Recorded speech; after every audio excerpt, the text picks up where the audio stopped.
them.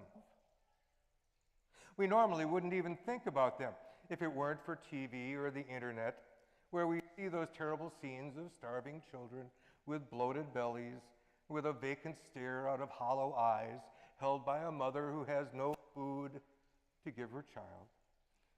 In all fairness, we respond generously to those kinds of images. A single picture on TV or the internet can raise millions of dollars. But most of those who suffer in this world remain completely invisible to us and silent, untouched by our love. What do we owe them? Paul says. Owe no one anything except to love. Again, paraphrasing Jesus. So whether we know the person or not, loving as Paul and Jesus command us is really pretty darn difficult to do, isn't it? Maybe we can find some direction if we look closely to that word love, the way the New Testament uses it. You've heard it many times. We tend to think of love as a feeling, as an emotion. It's easy to love those that you have warm feelings for.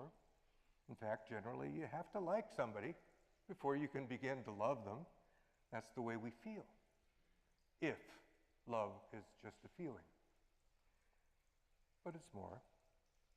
Jesus calls us to love those for whom we have no feeling, and maybe even those that we dislike. Jesus goes as far as to say, love your enemies. Yeah, them too. How can we love them when we don't like them? Obviously, this kind of love that Jesus is talking about is something other than warm feelings. One way to think of it is not as a feeling, but I've heard it described as an action strategy, a way of living in this world as one of Jesus' followers, loving one another as we have been loved. The author Madeleine L'Engle once wrote that the kind of love that the New Testament talks about is more an act of the will than as an emotion.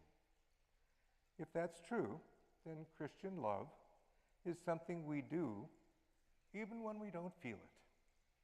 And if that's the case, then I think we have a lot of work ahead of us, don't we? Both as individuals, as children of God, and as a society. By now, you're probably